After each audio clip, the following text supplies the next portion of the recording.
হজ্জের বিকল্প, সিয়ামের বিকল্প। 5 জন ব্যক্তির উপর থেকে আল্লাহ সিয়াম উঠিয়ে নিয়েছেন। এক, আল্লাহ সুবহানাহু ওয়া তাআলা বলছেন ফামান কানা মিনকুম মারিদান আও আলা সাফারিন। আল্লাহ বলছেন তোমাদের মধ্যে কেউ যদি অসুস্থ থাকে এবং কেউ যদি সফরে থাকে, যদি কেউ অসুস্থ থাকে, সফরে থাকে, ওয়ালাল্লাযীনা ইউতিকুনাহু, অথবা অতি বৃদ্ধ বৃদ্ধা হওয়ার কারণে যদি সিয়াম রাখতে অক্ষম হয়, ফিদিয়াতুন তাআমু মিসকিন, তাহলে এরা ফিদিয়া দিবে। বিকল্প রাস্তা রেখেছেন কি? অসুস্থ। অসুস্থ আবার 2 ধরনের। কয় ধরনের? একটা চিরস্থায়ী আর একটা ক্ষণস্থায়ী। চিরস্থায়ী মানে প্যারালাইজড রোগী, ক্যান্সার হয়ে বসে আছে, কথা বুঝেননি? চিরস্থায়ী রোগী, এই ব্যক্তির উপর থেকে সিয়ামের কাফফারা বিধান দিয়েছেন আল্লাহ কি? এ প্রত্যেক সিয়াম বদলে একজন করে মিসকিনকে ফিদিয়া দিবে, খাওয়াবে। কথা বুঝেছেন? একটা সিয়াম সমান একজন মিসকিনকে খাওয়িয়ে দিল, তাহলে একটা সিয়াম আল্লাহ তার কবুল করে নেবেন।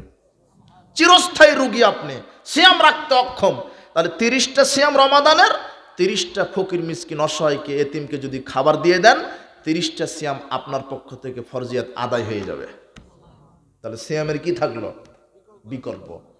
আর ক্ষণস্থায়ী যারা অসুস্থ, হঠাৎ অসুস্থ হয়ে গেছেন, রমাদানে সিয়াম রাখতে রাখতে হঠাৎ অসুস্থ, 5 দিন হসপিটালে ভর্তি ছিলেন, ডাক্তার বলছে না সিয়াম রাখতে হবে না, নিয়মিত ওষুধ খেতে হবে। অসুস্থতার জন্য, এই ক্ষণস্থায়ী অসুস্থতার জন্য আপনি 5 দিন সিয়াম রাখতে পারেননি, এই 5টা সিয়ামের কাজা আদায় করতে হবে, সময়সীমা আগামী রমাদান আসার পূর্ব পর্যন্ত। তাহলে কি থাকলো? বিকল্প থাকলো। কথা বুঝেননি?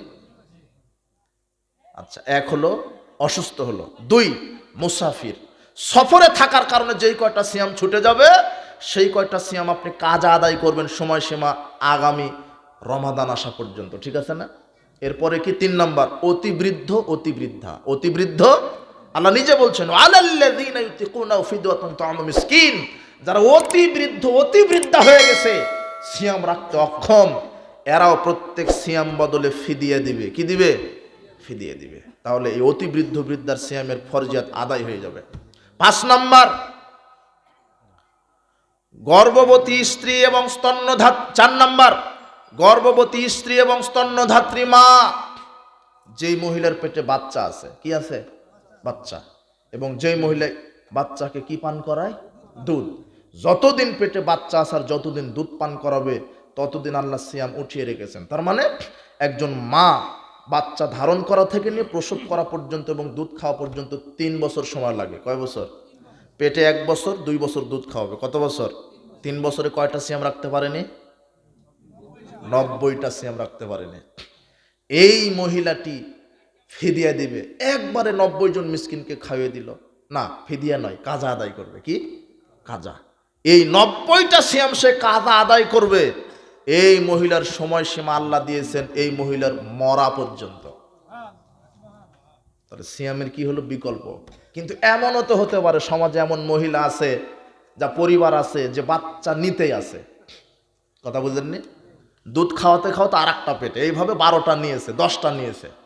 তাহলে একটা বাচ্চা সমান যদি 3 বছর হয়, তাহলে 10টা সমান কয় বছর? 30 বছর। তাহলে 30 বছরে কয়টা সিয়াম? 900টা সিয়াম। কয়টা? এই মহিলা কিন্তু কাজ আদায় করতে পারবে না। তাহলে এই মহিলার বিধান, ও 900 জন মিসকিনকে একদিনে খাইয়ে দিবে, আল্লাহ 900টা সিয়ামের ফরজিয়াত কাফারা আদায় করে নেবেন। কথা বুঝেছেন? এই সিয়ামের কি হলো? বিকল্প। 5 নাম্বার, যেই নারী হায়েজ, নেফাস, ঋতুবতী, সিয়াম রাখতে রাখতে ঋতু হতে হয় না, এটা তো কমন ব্যাপার, মাসে হবেই। তাহলে 3 দিন বা 7 দিন, 5 দিন, যে কয়টা ঋতুবর্তী হওয়ার কারণে সিয়াম রাখতে পারেনি, তার ফরজিয়াত কি করে নিবে? সে কাজা আদায় করে নেবে, সময়সীমা আগামী 1 বছর। ঠিক আছে না? তাহলে সিয়ামের কি রেখেছেন আল্লাহ? বিকল্প।